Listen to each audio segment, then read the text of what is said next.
وانذر، اور آپ ڈرائیے. دوسری بات آ گئی عشیرتک الاقربین، اپنے اس کنبے اور خاندان کو جو بہت قریب ہیں آپ کے. اس سے فقہا نے مسئلہ لکھا ہے اور وہ کہتے ہیں کہ واعظ، نصیحت، اللہ کے دین کی اتباع، یہ سب سے پہلے اپنے گھر سے شروع کرنی چاہیے، کیونکہ رسول اللہ صلی اللہ علیہ وسلم کو حکم ہوا کہ سب سے پہلے تو آپ اپنے ان رشتہ داروں کو ڈرائیں جو رشتہ دار سب سے زیادہ آپ کے قریبی ہیں. اسی لیے حدیث میں آتا ہے، آثار میں، حضرت عمر رضی اللہ عنہ رات اٹھتے تھے نماز کے لیے اور وہ اپنے بچوں کو، باقی لوگوں کو اٹھاتے تھے رات کو اور فرماتے تھے کہ اللہ تعالیٰ نے قرآن میں کہا ہے کہ اللہ کی عبادت کرو، اور اللہ نے کہا ہے کہ وَالْعَاقِبَةُ لِلتَّقْوَىٰ، اور آخرت کا اچھا انجام متقی لوگوں کے لیے. اور رسول اللہ صلی اللہ علیہ وسلم نے فرمایا اللہ رحم کرے اس آدمی پہ رات کو جس کی آنکھ کھل جاتی ہے، وہ اٹھتا ہے، وضو کرتا ہے اور پھر اس کے بعد کچھ رکعتیں اللہ کے لیے پڑھ لیتا ہے اور اپنی بیوی کو اٹھاتا ہے، اور اس کی بیوی اٹھنے میں کبھی سستی کر دیتی ہے تو وہ اس کے منہ پہ تھوڑا سا پانی کا چھینٹا پھینک دیتا ہے تاکہ وہ اٹھ جائے. اور آپ نے کہا اللہ رحم کرے اس بیوی پر جو رات کو اٹھتی ہے، اللہ کی عبادت کرتی ہے اور وہ دیکھتی ہے کہ اس کا شوہر نہیں اٹھ رہا تو اس کے منہ پہ تھوڑا سا پانی ڈال دیتی ہے کہ اٹھو اور اللہ کو یاد کرو. یہ سب چیزیں یہ ہیں کہ اپنے گھر سے شروع کرے سب سے پہلے. اسی سے انہوں نے فقہا نے استدلال کیا ہے کہ رسول اللہ صلی اللہ علیہ وسلم کو حکم دیا گیا کہ آپ سب سے پہلے ڈرائیے ان لوگوں کو جو آپ کے عشیر ہیں یا قربین ہیں، بڑے قریبی جو لوگ ہیں، آپ وہاں سے شروع کیجئے، ناطے والوں کو. اور رسول اللہ صلی اللہ علیہ وسلم نے اپنے رشتہ داروں کو اس آیت کے اترنے کے بعد بلایا اور اللہ کا پیغام ان کے سامنے رکھا. امام بخاری رحمت اللہ علیہ نے جو تفسیر کا باب باندھا ہے اس میں اس سورہ شعراء کا بھی ذکر آیا ہے، اور سورہ شعراء کی اس آیت پر انہوں نے تفسیر لکھی ہے. یعنی وہ احادیث لے آئے جن احادیث میں اس کا ذکر آیا ہے. اور اسے عبداللہ ابن عباس رضی اللہ عنہما کہتے ہیں اس حدیث میں ان کے راوی ہیں سعید بن جبیر، اور یہ سعید بن جبیر رحمت اللہ علیہ وہ ہیں جن کو شہید کیا تھا حجاج ابن یوسف نے. اور حجاج ابن یوسف بہت ظلم اس نے کیا، بہت ظلم کیا. ترمذی کی روایت میں آتا ہے کہ جب وہ مرا تو شمار کیا گیا کہ کتنے لوگوں کو اس نے قتل کیا، اور جیل میں تو 35,000 آدمی جیل سے ایسے نکالے گئے جن کو پتہ ہی نہیں تھا وہ کس جرم میں قید کیے گئے، اور جن کو قتل کیا تھا 1,20,000 آدمی اس نے قتل کروائے.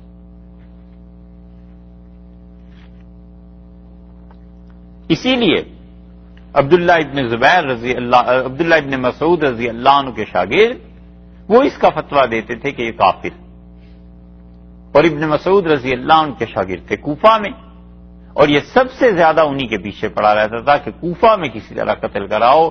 ابراہیم نخعی رحمت اللہ علیہ جیسے آدمی 4 سال تک وہ چھپے رہے ایک جگہ پہ، سامنے نہیں آئے. اگر یہ انہیں قتل کرا دیتا، اس کی پوری کوشش تھی، تو وہ علم کہاں جاتا جتنا علم اللہ نے انہیں دیا تھا. اس لیے سعید بن جبیر رحمت اللہ علیہ کو اس نے قتل کرایا. حالانکہ سعید بن جبیر رحمت اللہ علیہ صاحب کرامت تابعین میں سے تھے. وہ رات کو سوئے ہوئے تھے اور ان کی والدہ اٹھی تہجد کے لیے یا فجر کے لیے، تو مرغے نے آذان دی، مرغا بولا تو ان کی نیند خراب ہو گئی.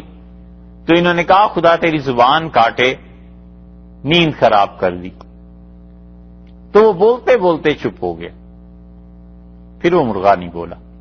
تو ان کی والدہ نے انہیں سمجھایا اور کہا اب تمہارا مقام اللہ کے ہاں اتنا ہو گیا ہے کہ تمہاری زبان میں اثر آنے لگا ہے، تو کسی کو بد دعا نہ دینا آئندہ. صاحب کرامت آدمیوں میں سے تھے، لیکن حجاج ابن یوسف نے انہیں شہید کرا دیا تھا. حسن بصری رحمت اللہ علیہ کہتے تھے اتنا ان سے پوچھا گیا سعید بن جبیر رحمت اللہ علیہ کے متعلق کے علم، تو انہوں نے کہا خدا کی قسم دنیا میں کوئی آدمی ایسا نہیں تھا جو اس شخص کی شہادت کے وقت اس کے علم کا محتاج تھا۔ وہ روایت نقل کرتے ہیں حضرت عبداللہ ابن عباس رضی اللہ عنہما سے کہ جب سورہ شعراء کی یہ آیت نازل ہوئی ہے وَأَنذِرْ عَشِيرَتَكَ الْأَقْرَبِينَ، اور آپ ڈرائیے اپنے ناطے والے کنبے والوں کو، تو صعد النبی صلی اللہ علیہ وسلم علی الصفا، تو رسول اللہ صلی اللہ علیہ وسلم صفا پہاڑی پر اوپر بلندی اور چوٹی پہ چلے گئے، تشریف لے گئے، فجعل ینادی، اور رسول اللہ صلی اللہ علیہ وسلم نے پکارنا شروع کیا۔ آپ نے فرمایا یا بنی فہر، بنو فہر کدھر ہیں؟ یہ قبیلہ تھا۔ یا بنی عدی، اور بنو عدی کدھر ہیں؟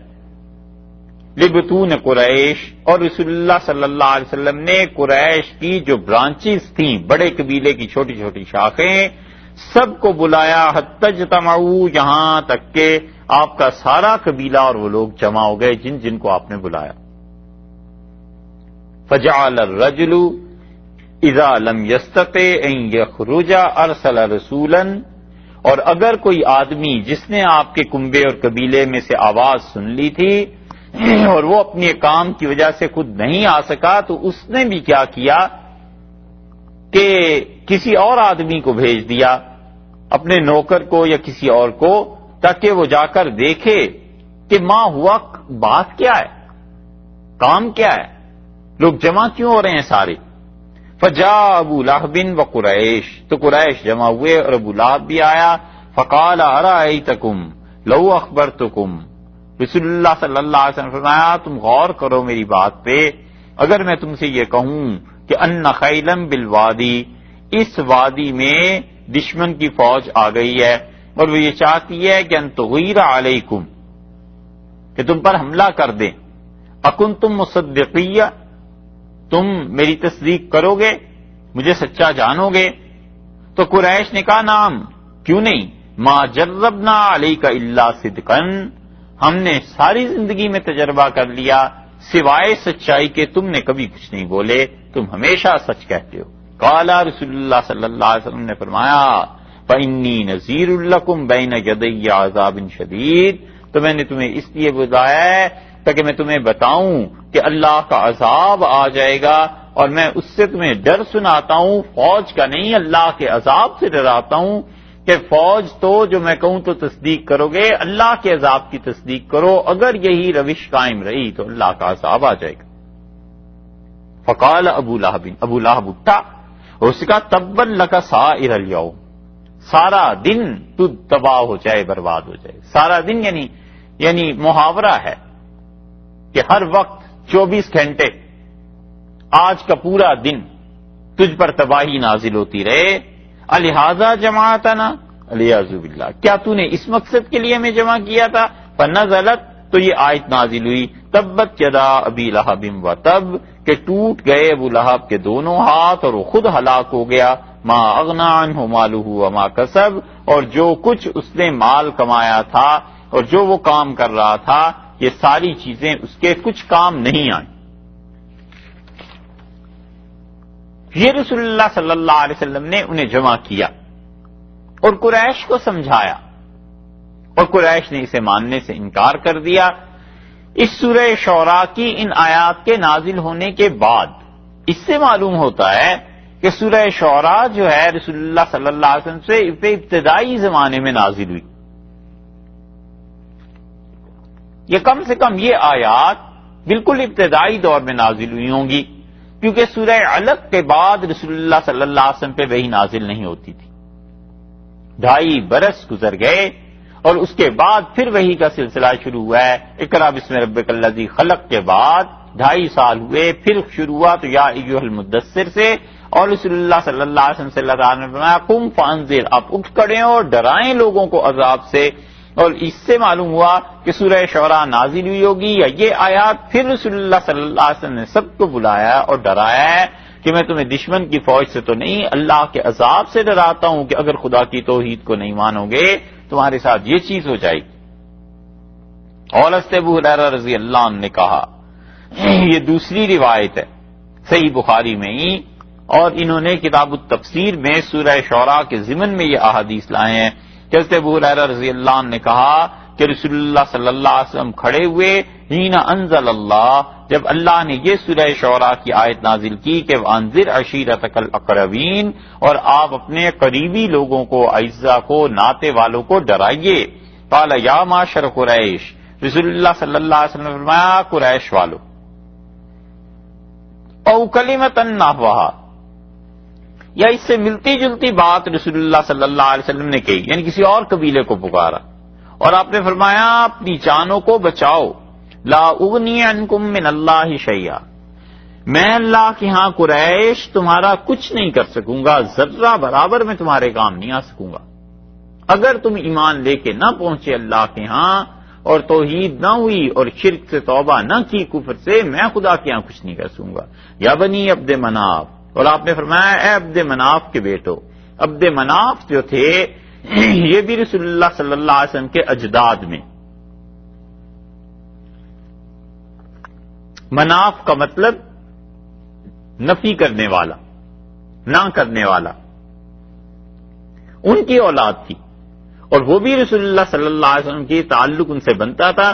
آپ نے انہیں بلایا اور آپ نے کہا لا اغنی عنکم من اللہ شیئا، اور دیکھو میں اللہ کے ہاں ذرہ برابر تمہارے کام نہیں آ سکوں گا، اگر کفر لے کے پہنچے تو میں کچھ نہیں کر سکوں گا. مراد یہ تھی. یا عباس بن عبد المطلب، اور رسول اللہ صلی اللہ علیہ وسلم نے فرمایا کہ اے عباس عبد المطلب کے بیٹے، یہ رسول اللہ صلی اللہ علیہ وسلم کے چچا عبداللہ ابن عباس رضی اللہ عنہما، یہ ان کے والد حضرت عباس رضی اللہ عنہ، اور حضرت عباس رضی اللہ عنہ کی اولاد میں یہ خلافت عباسیہ ساری رہی ہے. 600 برس یہ حکومت کرتے رہے ہیں. یہ حضرت عباس رضی اللہ عنہ کی اولاد تھی. آپ نے فرمایا میرے چچا عباس بن عبد المطلب رضی اللہ عنہ لا اغنی عنک من اللہ شیئا، میں اللہ کے ہاں آپ کے کچھ کام نہیں آ سکوں گا. وَيَا صَفِيَّةُ امت رسول اللہ، اور اللہ کے رسول علیہ الصلوۃ والسلام کی پھوپھی اما صفیہ، میں آپ کو بتاؤں لا اغنی عنک من اللہ شیئا، میں اللہ کے ہاں آپ کو نہیں بچا سکوں گا. اگر ایمان پہ خاتمہ نہ ہوا اور ایمان وانا ہوا تو میں کچھ نہیں کر سکوں گا. وَيَا فاطمۃ بنت محمد، وَيَا فاطمۃ بنت محمد، اور محمد صلی اللہ علیہ وسلم کی بیٹی سلینی ما شئت من مالی، میرے پاس آج جو کچھ پیسہ مال ٹکا کچھ گھر میں ہے، جو چاہے تو لے لے، لیکن لا اغنی عنک من اللہ شیئا، اللہ کے ہاں میں تمہارے کچھ کام نہیں آ سکوں گا، نہیں بچا سکوں. اس لیے رسول اللہ صلی اللہ علیہ وسلم نے یہ جتنی نفی کی ہے، اس کا مطلب یہ ہے کہ اگر تم لوگ ایمان لے کر نہ آئے تو پھر کچھ نہیں ہو سکتا، کیونکہ بنیادی طور پر شرط ہے اللہ کے ہاں ایمان. اس لیے جن لوگوں نے اس حدیث کے ظاہری الفاظ سے یہ سمجھایا کہ رسول اللہ صلی اللہ علیہ وسلم فرمایا تھا کہ فاطمہ، صفیہ اور عباس رضی اللہ عنہ کے کچھ کام رسول اللہ صلی اللہ علیہ وسلم نہیں آ سکیں گے اور نبی کریم صلی اللہ علیہ وسلم کی شفاعت ان تک نہیں پہنچے گی، غلط بات. اس لیے کہ حضرت عباس اور حضرت فاطمہ اور حضرت صفیہ رضی اللہ عنہ کے متعلق یقینی طور پر علم ہے کہ وہ ایمان، تقوی، نیکی کے ساتھ دنیا سے گئے. کوئی گناہ ایسا نہیں تھا جس کو کوئی ثابت کر سکے. رسول اللہ صلی اللہ علیہ وسلم کی شفاعت انہیں کیوں نہیں ملے گی، اور اس شفاعت سے یقیناً نفع پہنچے گا. یہاں جس چیز کی نفی ہو رہی ہے کہ میں تمہارا کچھ فائدہ نہیں کر سکتا، اس کا مطلب یہ ہے کہ اگر تمہارے پاس ایمان نہیں ہے، بنیادی جو چیز ہے، پھر میں کسی کے کچھ کام نہیں آ سکتا. اسی لیے رسول اللہ صلی اللہ علیہ وسلم نے بعض لوگ جو مکہ مکرمہ میں تھے اور حاجیوں کی چوری کرتے تھے، آپ نے کہا اس شخص کے متعلق کہ میں نے اسے جہنم میں دیکھا ہے، اور آپ نے فرمایا وہ حاجیوں کا مال چوری کیا کرتا تھا، اور آپ نے کہا میں نے اس کو بھی دیکھا ہے جو جہنم میں جل رہا تھا، اور اس نے پہلی مرتبہ عربوں میں آ کر بت رکھے اور اس کی پرستی شروع کی. تو رسول اللہ صلی اللہ علیہ وسلم کے وہ کہیں نہ کہیں جا کر بہت دور ہی صحیح لیکن رشتہ داریاں مل جاتی ہیں، ان کے کام کیوں نہیں آ سکے؟ وجہ اس کی یہی ہے کہ وہ کفر پر دنیا سے گئے. تو حضرت صلی اللہ علیہ وسلم کا یہ کہنا اپنے چچا سے، پھوپھی سے، صاحبزادی صاحبہ سے رضی اللہ عنہم، اس کا مطلب وہی ہے کہ اگر ایمان نہیں ہے تو کچھ نہیں ہو سکتا، اور اگر ایمان ہو اور یقیناً تھا ان حضرات کا تو رسول اللہ صلی اللہ علیہ وسلم کی شفاعت جب امت کے ان گناہگاروں کو فائدہ پہنچائے گی جو کبیرہ گناہوں کے ساتھ اس دنیا سے گئے تھے، تو ان کو کیوں نہیں فائدہ پہنچے؟ اس لیے جن لوگوں نے حدیث سے وہ مطلب لیا ہے غلط لیا ہے۔ تو اللہ تعالیٰ نے فرمایا وَأَنذِرْ عَشِيرَتَكَ الْأَقْرَبِينَ، اور آپ ڈرائیے اپنے رشتہ داروں کو جو آپ کے بڑے قریبی لوگ ہیں انہیں۔ وَخْفِضْ، اور اس کے بعد تیسرا حکم دیا اور فرمایا تیسرا کرنے کا کام یہ ہے کہ آپ اپنے بازو، جناح کا اپنے بازوؤں کو آپ نیچے کر لیجئے، لمن اتبعک، ان لوگوں کے لیے، اس کے لیے جو آپ کی پیروی کرتے ہیں، من المومنین، ایمان والوں میں سے، جو بھی ایمان والوں میں سے آپ کی پیروی کرتے ہیں اپنے بازو اس کے لیے بچھا لیجئے، یعنی آپ اس کے ساتھ شفقت سے پیش آئیے۔ جناح کہتے ہیں عربی میں بازو کو، اور یہ قرآن پاک نے کئی جگہ استعمال کیا ہے لفظ۔ ایک جناح اردو میں بھی ہے نا؟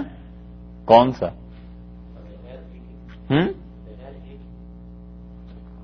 نہیں یہی ہے جناح، جنا نہیں، اردو میں بھی ایک جناح ہے، کون ہے؟ ہاں کہیے، کوئی ہانی، کسی کو کچھ کہتا نہیں یاد آیا؟ کمال ہے بھائی، سوچئے، اگر یاد آئے تو میں اس پہ ایک لطیفہ آپ کو سنا۔ ہاں، محمد علی جناح۔ لطیفے کی بات یہ ہے، یہ مسلم لیگیوں سے پوچھئے کہ یہ جناح کیا ہے۔ جینا جو ہے نا، یہ گجراتی بولتے تھے تو یہ بیسیکلی گجراتی فیملی گجرات کی تھی نا، تو گجراتی ہندوستانی جینا بولتے ہیں کاکا، بچہ، مختلف زبانوں میں ننا، یو پی میں سارے بولتے تھے، تو یہی لفظ جو تھا جینا بولتے تھے، اس جینا سے جنا ہوا ہے، اس سے یہ لفظ بنا۔ تو ہمارے ایک استاد تھے رحمہ اللہ، وہ کہتے تھے کہ جب نئی نئی تقسیم ہوئی تو اس وقت ہم لوگ بالکل جوان تھے، پڑھا لکھا، تو یہاں راولپنڈی شہر میں آئے تو ابھی تقسیم نہیں ہوا تھا ملک، اور تانگے میں دن بھر شہر میں اعلان ہوتا رہا کہ آج شام کو فلاں جگہ پہ ایک جلسہ ہو رہا ہے اور فلاں مولوی صاحب خطاب کریں گے جو مسلم لیگ کے بڑے نامور آدمی ہیں، اور وہ قرآن سے یہ ثابت کریں گے کہ اللہ تعالی نے حکم دیا ہے کہ سارے مسلمان مسٹر جناح کی بیعت کر لیں۔ فرماتے تھے ہماری مسجد کے سامنے سے بھی گزرا، ہم بڑے حیران ہوئے، تو قریب ہی وہ جگہ تھی، 10 منٹ کا فاصلہ تھا، پیدل چلے گئے، جا کے بیٹھے رہے، تو انہوں نے بڑی لمبی تقریر کی مسلم لیگ کے فضائل میں، اس کے مناقب میں، سارے بیان کرتے رہے کتاب و سنت کی روشنی میں، اور پھر انہوں نے آیت پڑھی حضرت موسیٰ علیہ الصلوۃ والسلام کی کہ اللہ نے کہا وَضْمُمْ يَدَكَ، اور اپنے ہاتھ کو ضم کر دے، ملا دے، اِلَى جَنَاحِكَ، اپنی بازو میں، تخرج بیضاء من غیر سوء، اور جب تم ایسے اپنے گریبان میں ڈال کے، جناح گریبان کے معنی میں بھی نا، بازو اپنے بچھا دیجئے، اپنے کندھے بچھا دیجئے، یہاں پہ وہی لفظ ہے۔ تو حضرت موسیٰ علیہ السلام سے کہا گیا کہ اپنے گریبان میں ہاتھ ڈال دیے اور پھر باہر نکالیں گے تو بالکل روشن چمکدار ہوگا۔ تو وہاں لفظ یہ آیا ہے کہ وَضْمُمْ، اور ہم نے ان سے کہا نبوت دیتے وقت کہ تمہیں 2 نشانیاں دے رہے ہیں، ایک نشانی یہ بھی ہے کہ تم اپنے ہاتھ کو ڈالو جناح کا، اپنے جناح میں، اپنے گریبان میں۔ تو انہوں نے اس آیت کو بڑا زور شور سے، اور کہنے کہ دیکھو اللہ نے کہا کہ اپنا ہاتھ ڈال دو جناح صاحب کے ہاتھ پہ۔ انہوں نے کہا اللہ نے یہ فرمایا ہے قرآن میں کہ جناح صاحب کے ہاتھ پہ ہاتھ رکھو۔ تو لوگ بڑے خوش ہوئے، بڑے حیران ہوئے، کہنے لگے کہ دیکھو ہمیں کتنا گمراہ کیا ہے، باقی مولویوں نے آج تک بتایا ہی نہیں کہ قرآن میں بھی اللہ نے حکم دیا ہے کہ اپنا ہاتھ جناح صاحب کے ہاتھ پہ رکھو۔ یہ لطیفے چلتے ہیں۔ اللہ تعالیٰ نے فرمایا وَخْفِضْ جَنَاحَكَ لِمَنِ اتَّبَعَكَ، اور آپ کیا کیجئے، آپ بچھا دیجئے اپنے شانے، اپنے کندھے، اپنے بازو، تواضع اختیار کیجئے لمن اتبعک من المومنین، ان ایمان والوں کے لیے جو آپ کے پیروکار ہیں۔ یہ کافر جو ہیں یہ بار بار آپ پر تہمتیں لگاتے ہیں، کوئی قرآن کو شیاطین کا کلام علیہ باللہ کہتا ہے، کوئی کچھ کہتا ہے، کوئی آپ کے متعلق کہتا ہے، تو آپ ایسے کیجئے ان سب سے ہٹ کر اصل جو آپ کا کرنے کا کام ہے وہ یہ کہ شفقت آپ ایمان والوں سے کیجئے، وہ اپنی قوم اور برادری اور کنبے اور شہر کے ہیں یا پرائے، آپ ان کے ساتھ شفقت سے کام لیتے رہیے۔ اور رسول اللہ صلی اللہ علیہ وسلم کی شفقتیں اتنی بڑھ گئی تھیں صحابہ کرام رضی اللہ عنہم پہ کہ وہ ہر ایک کا خیال رکھتے تھے، ہر ایک سے پوچھتے تھے، ہر ایک سے بات کرتے تھے۔ اور حدیث میں آتا ہے کہ صحابہ رضی اللہ عنہم کہتے ہیں ہم ایک مرتبہ ولیمے میں رسول اللہ صلی اللہ علیہ وسلم کے حاضر ہوئے اور آپ نے ہمیں دعوت دی تھی، اور حضرت صلی اللہ علیہ وسلم اٹھ کے کچھ دیر کے بعد اپنے گھر سے باہر گئے، پھر اندر آئے، پھر گئے، پھر اندر آئے۔ ہم نہیں سمجھ سکے کہ رسول اللہ صلی اللہ علیہ وسلم کس وجہ سے آ جا رہے ہیں، تو ہم باتیں کرتے رہے، پوچھتے رہے، یہاں تک کہ اللہ نے وحی نازل کی اور اللہ تعالیٰ نے فرمایا اذا دعیتم فادخلوا، جب رسول اللہ صلی اللہ علیہ وسلم تمہیں بلائیں چلے جایا کرو، واذا طعمتم فانتشروا، اور جب کھانا کھا لو تو اٹھ کے واپس اپنے گھروں کو چلے جاؤ۔ ان ذالکم کان یؤذی النبی، رسول اللہ صلی اللہ علیہ وسلم کو اتنی زیادہ دیر تمہارے بیٹھنے سے پریشانی ہوئی، فیستحیی منکم، اور وہ حیا اور شرم ان میں اتنی غالب ہے کہ تمہیں بتا نہیں سکے کیا پریشانی تھی۔ واللہ لا یستحیی من الحق، اور اللہ سچی بات کہنے میں کوئی شرم حیا تم سے جھجک محسوس نہیں کرتا، تو آئندہ سے ایسے نہ ہو۔ اور ہوئی یہ بات کہ رسول اللہ صلی اللہ علیہ وسلم نے سونا تھا، نیند آ رہی تھی، اور صحابہ رضی اللہ عنہ کی وجہ سے سو نہیں سکے، اللہ نے اس پہ وحی نازل کر دی۔ اور ایسی شفقتیں تھیں ان لوگوں کے ساتھ کہ رسول اللہ صلی اللہ علیہ وسلم نے ہر طرح کی قربانی دی، اللہ کے اس قول پہ عمل کیا، اس حکم پہ کہ آپ اپنے آپ کو بچھا دیجئے۔ صاحبزادی تشریف لائی ہیں اور آ کے عرض کیا کہ مجھے کوئی نوکر، کوئی غلام دے دیں، تو رسول اللہ صلی اللہ علیہ وسلم فاطمہ عجیب بات کرتی ہو، میرے پاس اگر غلام کوئی ہوتا تو میں اسے بیچ کر وہ پیسے ان اصحاب صفہ پہ نہ خرچ کر دیتا۔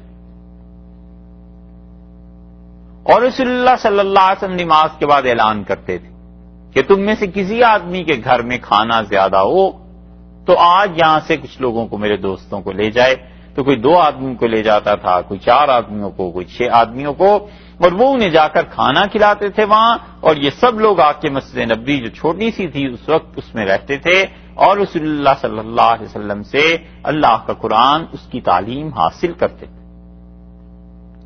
اتنی شفقتیں تھیں کہ حضرت عثمان رضی اللہ عنہ کہتے ہیں مجھے رسول اللہ صلی اللہ علیہ وسلم نے بلایا، بڑی طویل حدیث ہے، اس کے بالکل ابتدائی جملوں میں یہ آیا ہے کہ مجھے اپنے قریب بٹھایا، پھر ان سے فرمایا اور قریب ہو جا، پھر فرمایا اور قریب ہو جا، حتیٰ کہ رسول اللہ صلی اللہ علیہ وسلم کے زانو سے، گھٹنے سے میرا گھٹنا مل گیا، اور حضرت صلی اللہ علیہ وسلم نے مجھے دیکھا جب، تو میں نے جو کرتا پہنا ہوا تھا اس کے بٹن کھلے ہوئے تھے، تو آپ نے اپنے دستے مبارک سے اسے بند کیے اور خوش ہوئے اس سے، اور پھر مجھ سے بات چیت شروع کی، اور آسمان کی طرف دیکھا اور 3 مرتبہ کہا سبحان اللہ، اور پھر مجھے بتایا کہ میری زندگی میں کیا کیا چیزیں پیش آنے والی۔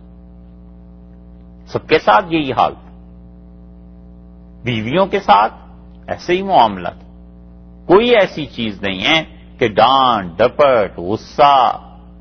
حضرت عائشہ رضی اللہ عنہا کہتی ہیں کبھی رسول اللہ صلی اللہ علیہ وسلم کو ہم نے نہیں دیکھا کہ انہوں نے اپنی ذات کے لیے کسی سے انتقام لیا ہو، ہاں جب اللہ کی حد کوئی توڑتا تھا تو رسول اللہ صلی اللہ علیہ وسلم اس پہ ضرور حد جاری فرماتے تھے، خدا کی کوئی قانون کی خلاف ورزی کرتا تھا تو اس پہ غصہ کرتے تھے، باقی اپنی ذات کے لیے کسی سے کوئی غصہ نہیں۔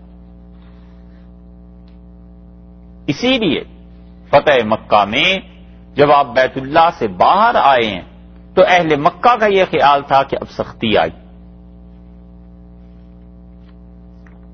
کیونکہ مکہ مکرمہ فتح ہوا تھا سارا جنگ کے بعد، چاہے وہ تھوڑی ہوئی ہے لیکن فوج کشی تو ہوئی، فوج تو آئی تھی۔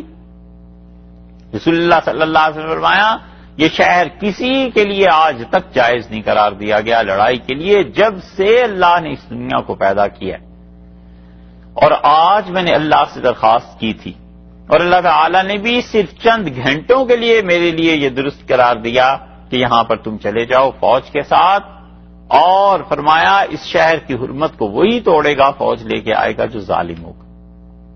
اور جب آپ باہر آئے خطبہ دیا اور لوگوں سے پوچھا تمہارا کیا خیال ہے، میں تمہارے ساتھ کیا کرنے والا ہوں، اور فوج کے ذریعے جب شہر کوئی بھی ملک فتح کیا جاتا تھا تو وہاں کے سارے باشندے اس بادشاہ کے غلام ہوتے تھے، یہ دنیا میں قانون تھا۔ تو مکہ مکرمہ کے سارے لوگ غلام تھے رسول اللہ صلی اللہ علیہ وسلم کے۔ تو آپ نے کہا تمہارا کیا خیال ہے، میں کیا کرنے والا ہوں؟ انہوں نے کہا بڑی عزت والے آدمی اور آپ کے والد بھی ایسے ہی اچھے تھے۔ تو رسول اللہ صلی اللہ علیہ وسلم آیا میں نے کوئی بدلہ نہیں لینا، انتم الطلقاء، تم سب کے سب آزاد۔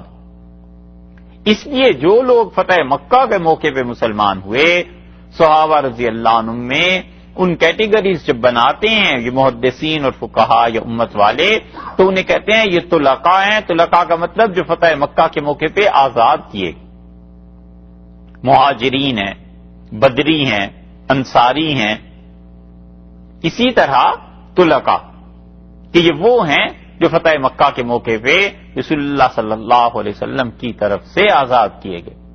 ایسی تواضع اور شفقت تھی کہ ایک آدمی آیا اور اس نے رسول اللہ صلی اللہ علیہ وسلم سے کچھ پوچھنا چاہا اور کپ کپی طاری ہو گئی اس میں، تو اسے بٹھایا اور فرمایا میں اللہ کا بندہ ہوں، مجھ سے بات کرو، اور تمہیں پتہ ہے میں اتنی غریب ماں کا بیٹا ہوں جو غربت کی وجہ سے تازہ گوشت نہیں خرید سکتی تھی، تو ہم لوگ سوکھا گوشت خریدتے تھے، جب قربانیاں حاجی دیتے تھے تو وہاں پر گوشت بہت زیادہ ہوتا تھا تو عرب سکھا لیتے تھے اس گوشت کو، اور وہ گوشت بکتا تھا، اور تازہ گوشت ہوتا تھا مہنگا، یہ ہوتا تھا سستا۔ تو رسول اللہ صلی اللہ علیہ وسلم نے فرمایا میں اس ماں کا بیٹا ہوں جو غربت کی وجہ سے تازہ گوشت نہیں خرید سکتی تھی، سوکھا ہوا کھاتی تھی، مجھ سے کیا ڈر کی بات ہے، مجھ سے بات کرو۔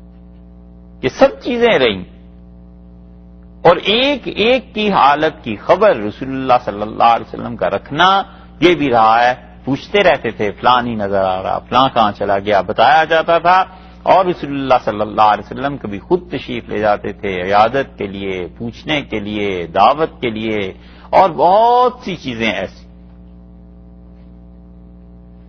اس لیے اللہ نے فرمایا کہ جو لوگ آپ کے پاس آتے ہیں آپ ان کے ساتھ شفقت سے پیش آئیے۔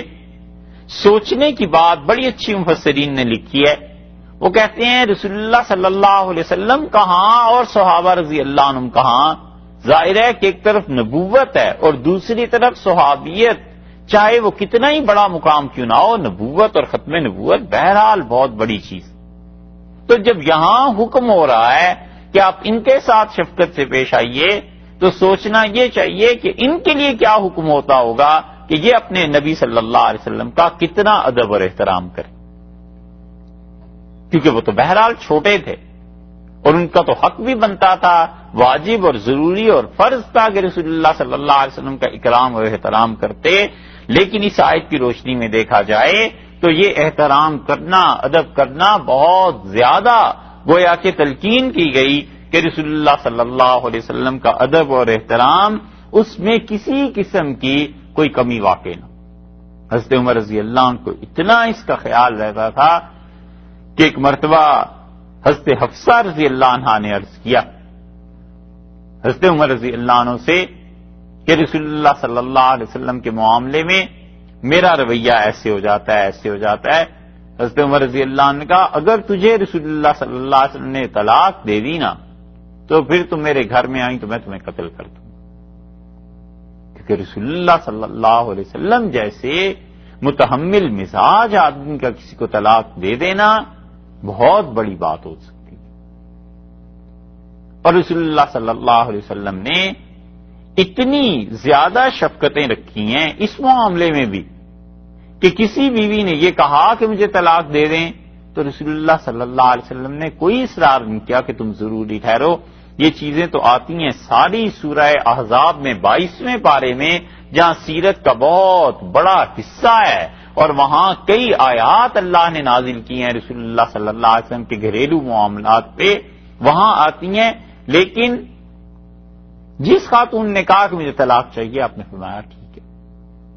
ایک طلاق رسول اللہ صلی اللہ علیہ وسلم نے البتہ حضرت حفصہ رضی اللہ عنہا کو دی تھی، اور حضرت حفصہ رضی اللہ عنہا کو جب ایک طلاق ہوئی تو اب وہ باپ کے گھر چلی جاتی عدت گزار کے حضرت عمر رضی اللہ عنہ کے، حضرت عمر رضی اللہ عنہ پہلے سے ہی کہہ چکے تھے، جو فرما چکے تھے، تو وہ خود اس درجے کی اللہ کی اچھی بندی تھیں کہ وحی نازل ہوئی اور جبریل امین آئے اور انہوں نے کہا اللہ کے رسول آپ اس طلاق سے رجوع کریں۔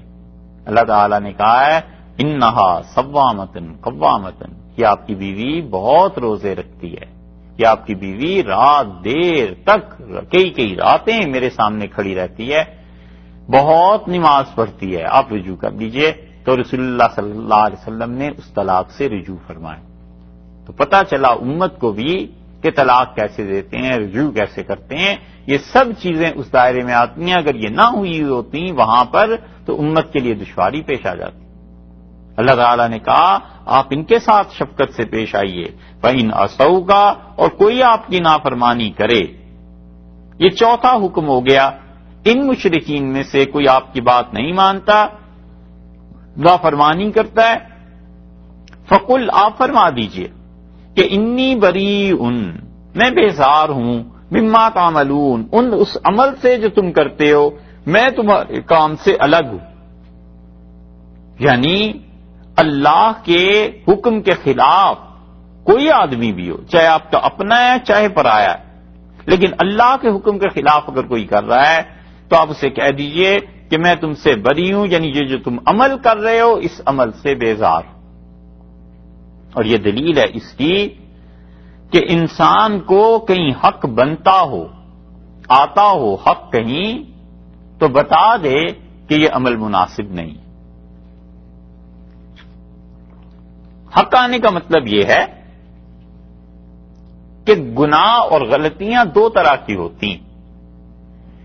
ایک تو وہ ہوتی ہیں جو کسی کی اپنی ذات تک محدود ہوتی ہیں، اور اس آدمی کا اس آدمی سے کوئی تعلق واسطہ بنتا ہے، اب اس کا حق بنتا ہے کہ اس کی پرسنل جو چیزیں ہیں اس کو کرٹیسائز کرے، اس کو منع کرے کہ نہ کرو۔ باپ اور بیٹے کا تعلق ایسے ہی ہوتا ہے۔ باپ کے انتقال کے بعد شرعن جو سب سے بڑا بھائی ہوتا ہے وہ ولی بن جاتا ہے باقی چھوٹے بہن بھائیوں کا، اس کا حق ایسے ہی ہوتا ہے باپ کی طرح کا۔ خالہ کا حق ماں کے برابر ہو جاتا ہے، تو خالہ اپنے بھانجے میں کوئی چیز دیکھتی ہے، پھوپھی اپنے بھتیجے میں کوئی چیز دیکھتی ہے تو اسے منع کر سکتی ہے کہ بیٹے ایسے نہ کرو، شفقت اور محبت سے روک سکتی ہے کہ یہ چیز مناسب نہیں۔ شوہر اور بیوی کا حق ایک دوسرے پہ بنتا ہے، یہ ساری چیزوں میں حق بنتے ہیں۔ ایسے ہی اصل میں رشتے میں حق نہیں بنتا، لیکن کوئی اس حق کو قرار دیتا ہے اپنے طور پہ۔ استاد اور شاگرد کا رشتہ ہے تو اب رشتہ داری کا تو کوئی حق نہیں نا، لیکن استاد اور شاگرد کا رشتہ ایسا ہے کہ استاد اگر اس کو اس کی کسی ذاتی بات پر روکے منع کرے تو اس کا حق ہے، وہ کہہ سکتا ہے۔ شیخ اور مرید کا ایسا حق بنتا ہے، کیونکہ جو مرید ہوتا ہے اور بیعت کرتا ہے وہ اسی لیے بیعت کرتا ہے کہ وہ اچھا انسان بنے، تو اگر شیخ اس کی غلطی پر اسے اطلاع نہ دے اور مصلحت بھی کوئی نہ ہو اس خاموشی میں، تو پھر وہ شیخ نہیں ہوتا، وہ خائن ہوتا ہے، چور ہوتا ہے۔ اس لیے بعض اوقات تو ہوتی ہے کوئی مصلحت جس کی وجہ سے مشائخ بڑے لوگ چپ رہتے ہیں، اور ایک ہے کہ کوئی آدمی کوئی مصلحت نہیں ہے، محض اس لیے اپنے مرید کی کسی بات پر تنقید نہ کرے کہ اس سے پیسے ملتے ہیں یا اس کا عہدہ ہے، ہم کبھی کبھی اس عہدے سے فائدہ اٹھاتے ہیں، اس کے یہاں سفارش ہو سکتی ہے، تو اس انسان کو گناہ اور غلطی سے نہ روکنا، کیونکہ وہ تو آئے ہی اس لیے تھا کہ اپنی تربیت کرائے. اب اس کو نہ روکنا تو یہ تو خیانت ہے، چوری ہے. باپ اپنے بیٹے بیٹی کو غلط کام سے نہ روکے اور تربیت نہ کرے اس کی، تو یہ تو خائن ہونے والی بات ہے، بددیانت ہونے والی بات ہے، دیانتداری تو نہیں ہے. تو ایک تو چیزیں ہیں یہ، اور ایک چیز اس کے علاوہ ہے، اور وہ یہ ہے کہ جہاں کوئی حق نہیں بنتا ان چیزوں کے علاوہ وہاں آدمی نہ بولے، جب تک کہ وہ گناہ ایسا نہ ہو جو عام معاشرے کو متاثر کرتا ہے. مثلا ایک آدمی محلے میں ہے اور سب کو پتا ہے کہ لوگوں کے پلاٹ کہاں ہیں اور دیوار کہاں سے کہاں تک بن رہی ہے. اب وہ 1 فٹ گلی میں راستے سے دیوار کو بناتا ہے، حصہ 1 فٹ گلی کا اپنے گھر میں ڈال لیتا ہے. تو یہ ایسا گناہ کر رہا ہے جس گناہ سے سب کو تکلیف ہوگی. سب کو کہنا چاہیے کہ بھائی یہ نہ کرو، 1 فٹ اس راستے کو رہنے دو. سب گلی محلے والوں نے اپنے گھر ایسے ہی بنائے ہیں، تم اس جگہ کو جو تنگ کر رہے ہو تو اس سے سب کو تکلیف پہنچے گی. اسی طرح سب کو پتا ہے کہ یہ آدمی دودھ میں پانی ملاتا ہے، یہ آدمی گھی میں کوئی اور چیز ملا دیتا ہے. تو یہ کرٹیسائز کرنے کا اوپنلی سب کا حق بنتا ہے، اس میں بھی کوئی حرج نہیں. اور رہ گئی تیسری بات کہ حق نہ بنتا ہو آدمی کا کہیں بھی ایسا ہو، اور وہ بھی گناہ کسی کا اپنے ذاتی درجے میں ہو، تو بھی اگر بہتر سمجھے تو کہے، نہیں تو نہ کہے. آج کل کے دور میں کیونکہ انسان سے اگر کہہ دیتا ہے ایک بار پھر دشمنیاں شروع ہو جاتی ہیں، پھر کیا کیا چیزیں حربے ہوتے ہیں کہ کسی طرح اس سے بدلہ لو، انتقام لو، اس کو بدنام کرو. اس لیے اپنے کام سے کام رکھے. تو اللہ تعالی نے کہا کہ اگر یہ آپ کی بات نہیں مانتے تو آپ ان کے عمل سے بیزاری کا اظہار کریں. انی بری مما تعملون، میں اس سے بیزار ہوں جو عمل تم کرتے ہو. عبداللہ ابن مسعود رضی اللہ عنہ سے کہا گیا کہ اگر ہم کسی آدمی کو شراب پیتے دیکھیں تو ہم کیا کریں؟ ابن مسعود رضی اللہ عنہ نے کہا کہ شراب پینے کے فعل سے نفرت کرنا اور جو پی رہا ہے اس کے ساتھ نرمی برتنا، اس کے ساتھ محبت ہی رکھنا. کیونکہ عمل الگ ہے، غلط کام ہے، مگر اس آدمی کو ذاتی طور پر اس کی توہین کر دینا یہ کسی نے اجازت نہیں دی. یہ کہے کہ یہ بات ٹھیک نہیں ہے، لیکن اس کی بات کی آڑ میں اس انسان کو کچھ سے کچھ کہہ دینا یہ تو شرعاً جائز نہیں ہے. نتیجہ یہ نکلے گا کہ یہ آدمی خود گناہ گار ہو جائے گا. اس نے ایک کام کیا، مثلا یہی شراب پی لی، اب یہ اٹھ کے اسے کہے کہ تم تو ضرور جہنم میں جاؤ گے، اور یہ ہے تمہارے باپ کی تربیت، اور یہ ہے تمہارا خاندان. تو یہ جو اگلے جملے ہیں نا، ان جملوں پر یہ خود ظالم ہو گیا. خدا کے یہاں پوچھ ہوگی کہ تمہیں یہ کس نے حق دیا تھا کہ تم اس انسان کو اس طرح خراب کرو، رسوا کرو. بات جس حد تک ہو اس حد تک رکھے، اس سے زیادہ کسی کی ذاتی طور پر توہین کر دینا یہ اتنا بڑا جرم ہے، اتنا بڑا جرم ہے کہ رسول اللہ صلی اللہ علیہ وسلم بیت اللہ کا طواف کر رہے تھے اور آپ نے طواف کے دوران بیت اللہ کی طرف اشارہ فرمایا اور آپ نے کہا کہ ما اعظم شانک، بیت اللہ تیری کتنی شان ہے، وما اعظم حرمتک، اور تو کتنی عزت والی جگہ ہے. لیکن حرمت المومن ارجح من حرمتک، ایک مومن آدمی کی عزت وہ تیری عزت سے زیادہ ہے. تو عزت احترام اس کا اپنا مقام، کسی کو غلط بات پہ ٹوکنا اس کا اپنا مقام. ہر ایک چیز کو شریعت نے الگ الگ رکھا ہے. تو جتنی بات ہے بس اتنی کہے. لوگوں کی ذاتی طور پر توہین پہ اتر آنا اور پھر اس کے بعد دوسرا گناہ اس کے ساتھ شریعت کا حکم اسے سمجھنا کہ شریعت نے یہ سکھایا ہے، تو شریعت نے کسی کو نہیں یہ سکھایا کہ وہ انسان اس سے حد سے زیادہ آگے کو بات کرے. حضرت عائشہ رضی اللہ عنہا فرماتی تھی کہ رسول اللہ صلی اللہ علیہ وسلم کی بیویوں میں سے کسی کا ذکر آیا اور آپ نے فرمایا اس نے یہ کہا ہے. میں نے کہا اچھا وہ آپ کی مراد ہے وہ، اور میں نے اشارہ کر دیا ہاتھ سے، یعنی وہ چھوٹے قد والی، اور میں نے کہا وہ چھوٹے قد والی اس کی بات کر رہے ہیں. تو رسول اللہ صلی اللہ علیہ وسلم نے بات تو چھوڑ دی اور فرمایا اللہ کی قسم عائشہ اتنا خراب جملہ تم نے کہا ہے کہ اگر صاف پانی کے سمندر میں ملا دیا جائے تو سارا سمندر گدلا ہو جائے. آپ نے فرمایا سیاہ پڑ جائے وہ، تم نے ایسا خراب جملہ کہا. اس سے عائشہ رضی اللہ عنہا خود بتاتی تھی کہ رسول اللہ صلی اللہ علیہ وسلم نے مجھے فرمایا تھا یہ تربیت تھی. تو گناہ اس سے بیزاری کا اظہار کرے، مگر جو آدمی کر رہا ہے بس اسی حد تک بات کرنی چاہیے، اس سے بڑھا کر بولنا چاہے وہ اپنی اولاد ہی کیوں نہ ہو. چیزیں بہت خراب کرنے والی ہیں، اور ڈرنا چاہیے تو اس بات سے کہ رسول اللہ صلی اللہ علیہ وسلم فرمایا جس نے گناہ کرنے والے کو آر دلائی اور اس کی توہین کی، اللہ کا حق بنتا ہے کہ مرنے سے پہلے پہلے اس آدمی کو اسی گناہ میں مبتلا کر دے. تو جو کل تک دوسرے کو آر دلا رہا تھا اگر آج خود اسی گناہ میں پڑ گیا تو پھر کیا ہوگا؟ اور یہ کئی مرتبہ ہوتا ہے کہ انسان کا نفس اسے آمادہ کرتا ہے کہ دوسرے کی توہین کرے، اور یہاں سے بنیاد پڑ جاتی ہے برائی کی. بچے ہیں، غلط کام ہے کوئی کر رہا، بس اس کو غلط کام تک ہی محدود رکھنا چاہیے.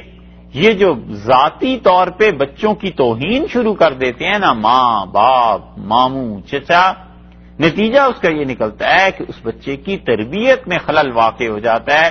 اس کو بڑا احساس ہوتا ہے اپنی عزت نفس کا، اس عزت نفس کو کیوں مجروح کرے؟ اس عزت نفس کو بحال رکھنا چاہیے. بچے بڑے حساس ہوتے ہیں اپنی عزت کے معاملے میں.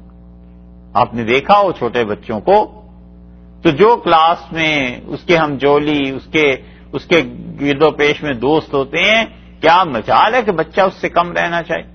اب ان بچوں کے سامنے اس کی توہین کر دینا، کوئی ایسی صورت کر دینا کہ وہ بچہ اپنی سبکی محسوس کرے، توہین کو محسوس کرے گا، تو نتیجہ اس کا یہ نکلتا ہے کہ اس کے دل میں نفرت پیدا ہو جاتی ہے. منع کیا ہے رسول اللہ صلی اللہ علیہ وسلم نے کسی بھی شخص کو کہ کوئی کسی کی توہین کرے. اس لیے یہاں بھی یہی فرمایا کہ اگر آپ کی بات نہیں مانتے آپ انہیں کہیے میں تمہارے عمل سے بیزار ہوں. اللہ یہ بھی تو کہہ سکتا تھا کہ آپ کہہ دیجئے میں تم سے ہی بیزار ہوں، یہ نہیں کہا. یہ فرمایا فقل انی بریء مما تعملون، اور آپ کہہ دیجئے کہ میں الگ ہوں تمہارے کام سے، عمل سے، کام سے الگ ہوں، باقی تم لوگ آؤ تو میں تمہیں سمجھاؤں گا. وتوکل علی العزیز، پانچویں بات یہ کہہ دی کہ بھروسہ کیجئے آپ اس اللہ پہ العزیز جو غالب ہے، الرحیم بے حد رحم کرنے والا. اللہ تعالیٰ کی یہ دو نام بار بار اس صورت میں آ رہے ہیں نا، عزیز اور رحیم، عزیز اور رحیم. ہر نبی علیہ الصلوۃ والسلام کے تذکرے پہ آخر پہ آ گیا.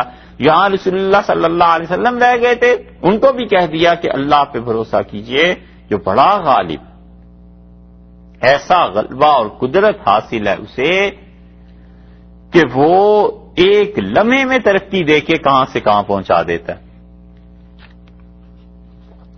فارسی میں کسی نے کہا ہے مترسد بلائے کے شب درمیان، جس مصیبت اور آدمی کے درمیان پوری رات ہونا، ڈرنا نہیں چاہیے، صبح ہونے دے پھر دیکھے کیا ہوتا ہے. یعنی اللہ کو پورا قبضہ ہے، قدرت حاصل ہے کہ رات کو کچھ کا کچھ ہو جائے، اور یہ ہو بھی جاتا ہے. صرف محاورے کی بات نہیں ہے، حقیقت میں بھی ہو جاتا ہے کہ انسان شام کسی اور حال میں کرتا ہے، ڈر رہا ہوتا ہے، صبح آفس جاتا ہے اور حالات پلٹے ہوئے ہوتے ہیں، کچھ کا کچھ ہوا ہوتا ہے. اس لیے اللہ نے کہا بھروسہ کیجئے اس ذات پر جو بڑی غالب ہے، مکمل غلبہ اسے حاصل. حضرت نظام الدین اولیاء رحمۃ اللہ علیہ، ان کو بادشاہ وقت نے یہ کہہ دیا کہ دلی کے جتنے مشائخ ہیں وہ آئندہ مہینے سے چاند کی پہلی تاریخ کو مجھے سلام کرنے کے لیے حاضر. تو حضرت نظام الدین اولیاء رحمۃ اللہ تک یہ پیغام پہنچا تو انہوں نے کہا کہ بادشاہ سلامت سے کہیے کہ میں ان کے لیے دعا کرتا ہوں اور ہم فقیروں کو ایک کونے میں رہنے دیں، ہم دربار میں آنا جانا ہی نہیں چاہتے. اسے درباریوں نے بھڑکایا اور کہا یہ جو بات ہے نا یہ ایسی ہے کہ وہ اصل میں اس غرے میں ہے کہ ان کے بہت سے لوگ مرید ہو گئے ہیں درباری، تو کسی دن وہ یہاں آ کے قبضہ کر لیں گے. اور تغلق کو اس بات کی فکر تھی. اس نے بار بار پیغام بھجوایا تو حضرت نے کہا میرے شیخ کہتے تھے، بابا صاحب فرید الدین مسعود رحمۃ اللہ علیہ، وہ کہتے تھے کہ ہمارے سلسلہ چشتیہ کا یہ اصول ہے کہ جس آدمی کا پیسے لینے کے لیے نام بادشاہ اپنے رجسٹر میں درج کر لیتا ہے، اللہ اس کا نام اپنے ہاں سے کاٹ دیتا ہے. تو اس سے میں تو نہیں جاتا. اور ہوتے ہوتے چاند نظر آ گیا اور حکم ہوا کہ کل پہلی تاریخ ہے، اور بادشاہ نے کہا کہ اگر سلطان المشائخ کل نہ آئے تو پھر میرا اور ان کا فیصلہ تلوار کرے. اس کا کہنا کچھ معمولی بات نہیں تھی. اور دلی کے بڑے بڑے مشائخ حاضر ہوئے کہ حضرت کل صبح جانا ہے سب نے اور آپ چلے جائیں، اور خدا نہ خواستہ ایسی صورتحال پیش آ گئی تو کیا ہوگا. اور رات گئے تک بحث کرتے رہے. خسرو کہتے ہیں میں نے بھی عرض کیا سب نے، اور حضرت بالکل سنتے رہے اور فرمایا کہ صبح دیکھو کیا ہوتا ہے. چپ رہے. اور صبح جب ہوئی تو لوگوں نے آ کے بتایا کہ رات بادشاہ کو اس کے بھتیجے نے قتل کر دیا، اور صبح کے وقت اس کا سر دلی کے اس سے قلعے سے باہر پھینک دیا اور حکومت ہی بدل گئی. یہ ہوتا ہے کبھی کبھی کہ مترسد بلائے کے شب درمیان آدمی گھبرائے نہیں، ابھی پوری رات باقی ہے. صبح دیکھو اللہ کو کیا منظور ہے. وتوکل علی العزیز، اللہ پہ بھروسہ کیجیے، بڑا غالب ہے اللہ.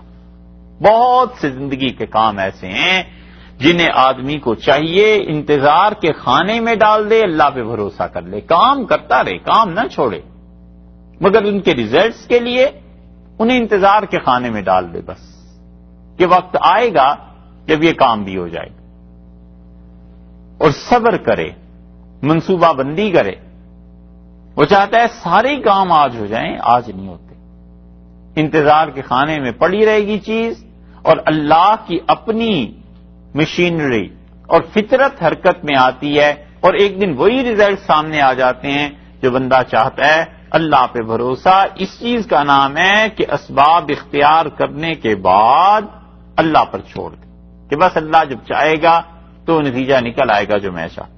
الرحیم، بے حد مہربان، نہایت رحم کرنے والا ہے، آپ اس پہ بھروسہ کیجیے. اور اللہ کی ذات الذی یراک، وہ آپ کو دیکھ رہا ہے. حین تقوم، جب آپ کھڑے ہوتے ہیں. یہ اللہ تعالی کے دیکھنے کا مطلب یہ ہے کہ خدا کی خاص نگاہ ہے آپ پہ، وگرنہ تو اللہ ہر چیز کو ہی دیکھ رہا ہے. تو اللہ کی خاص نظر ہے، اللہ کی خاص عنایت ہے آپ پہ. وہ دیکھ رہا ہے جب آپ رات کو کھڑے ہوتے ہیں، نماز کے لیے کھڑے ہوتے ہیں. اللہ ہر وقت آپ کو دیکھتا ہے. خدا کی تجلیات تعالی شانہ کی آپ پہ برستی ہیں. وتقلبک، اور آپ کا پھرنا فی الساجدین، سجدہ کرنے والوں میں اللہ یہ بھی دیکھ رہا. تقلبک کا ترجمہ ایک تو یہ کیا گیا ہے کہ اللہ تعالی آپ کو دیکھ رہا ہے ان نمازیوں میں چلنا پھرنا. ساجدین، سجدہ کرنے والے صحابہ رضی اللہ عنہ، آپ یہاں چلتے پھرتے رہتے ہیں اور اللہ تعالی اس چلنے پھرنے کو دیکھ رہا ہے. اور ایک ترجمہ یہ کیا گیا ہے کہ وَتَقَلُّبُكَ فِي السَّاجِدِينَ، اور آپ کا بیٹھنا ان نمازیوں میں اور ان سے اٹھ کے پھر گھر تشریف لے جانا، یہ نشست و برخاست، خدا ان چیزوں کو بھی دیکھ رہا ہے. اللہ ان سارے حالات کو دیکھ رہا ہے. آپ صبر کرتے رہیے اور اس مکہ کی زندگی کو گزرنے دیں، پھر دیکھیں کیا ہوتا ہے. یہاں یہ جو فرمایا نا کہ حین تقوم وتقلبک فی الساجدین، کہ اللہ آپ کو دیکھ رہا ہے، تو مطلب خاص اہتمام سے خدا کا قرب حاصل ہے آپ کو. آپ جب کھڑے ہوتے ہیں، نمازیں پڑھتے ہیں، سجدے کرتے ہیں، رکوع کرتے ہیں، ایک ایک چیز ہمارے ہاں ہے. حتیٰ کہ آپ کی دعائیں مانگنا اپنی امت کے لیے اور ان لوگوں کے لیے جو کافر ہیں، ہدایت کی دعا مانگنا، یہ سب چیزیں ہمارے علم میں ہیں. اور ان صحابہ کرام رضی اللہ عنہ میں گھومنا پھرنا، ان کے حالات کو پوچھتے رہنا.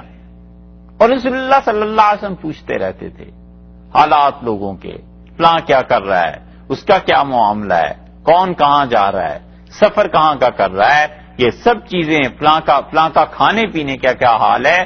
حدیث میں اتنی روایات آئی ہیں کہ رسول اللہ صلی اللہ علیہ وسلم کا شاید ہی کوئی آدمی ایسا ہو، صحابی رضی اللہ عنہ، جس کے متعلق رسول اللہ صلی اللہ علیہ وسلم نے نہ پوچھا ہو، وہ جو کہ ابتدائی دور کے تھے، مکی زندگی بھی پوری، مدینہ منورہ کی بھی، اور اس کے بعد جب یہ لاکھوں میں ہو گئے ہیں تو پھر تو ممکن نہیں رہا تھا۔ اور وہ ہوا ہے حیات طیبہ کے آخر پر، اور ابتدائی دور اس میں رسول اللہ صلی اللہ علیہ وسلم برابر پوچھتے رہے۔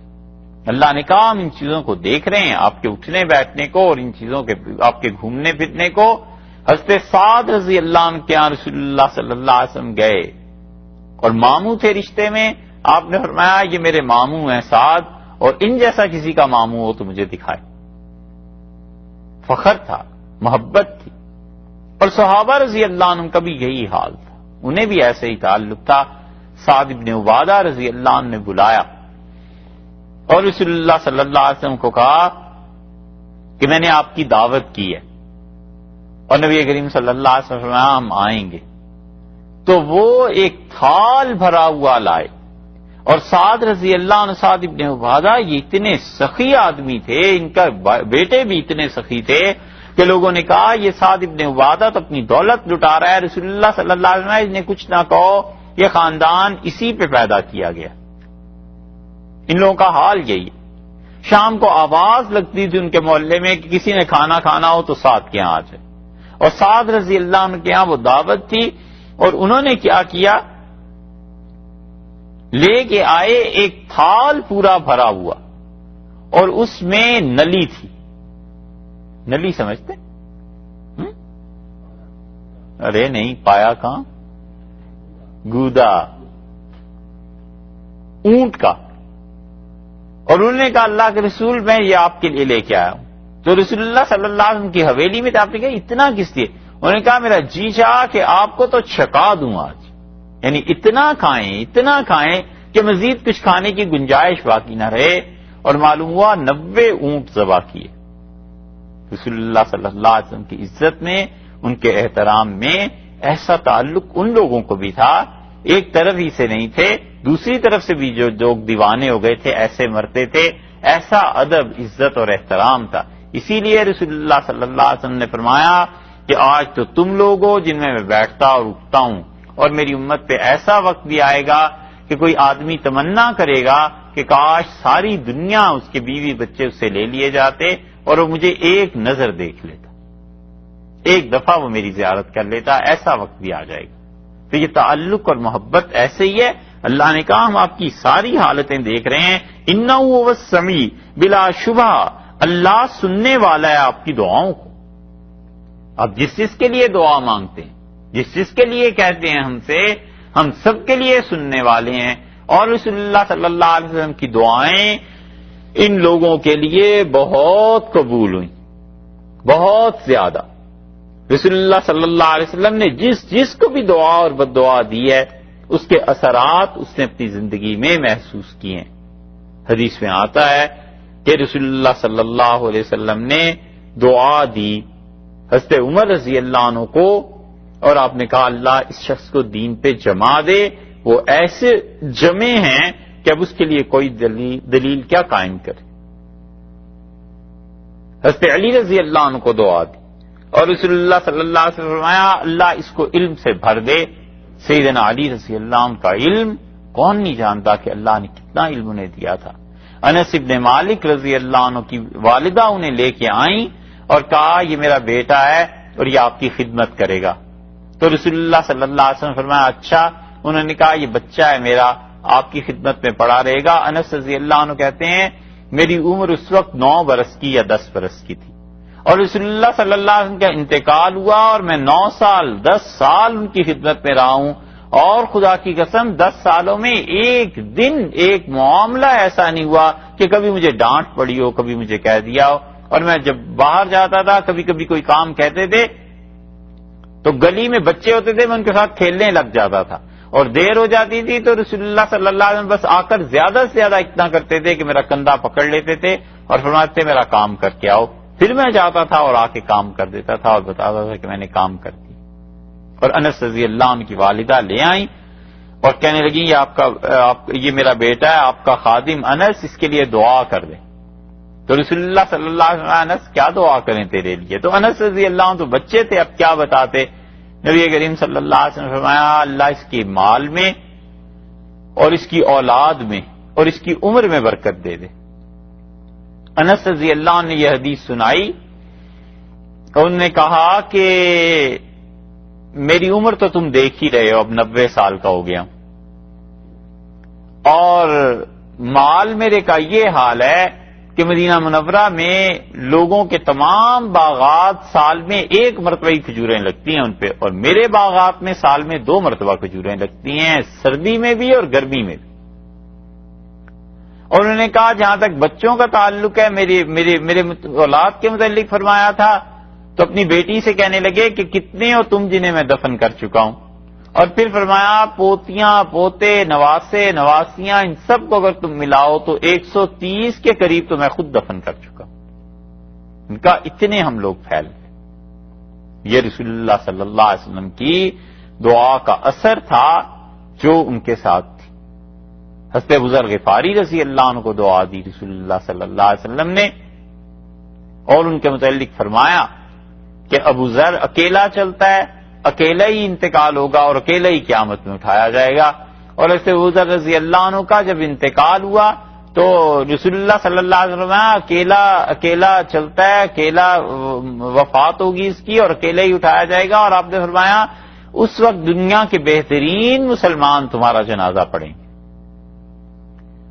تو حضرت ابو ذر رضی اللہ عنہ کی اہلیہ کہتی ہیں کہ جب ان کا آخری وقت آیا اور میں اور ان کی بیٹی تھے بس، تو میں نے کہا اس ویرانے میں انتقال ہو رہا ہے، آپ کا ہوگا کیا؟ انہوں نے کہا رو نہیں، مجھ سے وعدہ کیا گیا ہے، مجھ سے کہا گیا تھا کہ دنیا میں جو سب سے اچھے مسلمان ہوں گے وہ آئیں گے اور میرا جنازہ پڑھیں گے، اور پھر ان کا جنازہ پڑھایا عبداللہ ابن مسعود رضی اللہ عنہ۔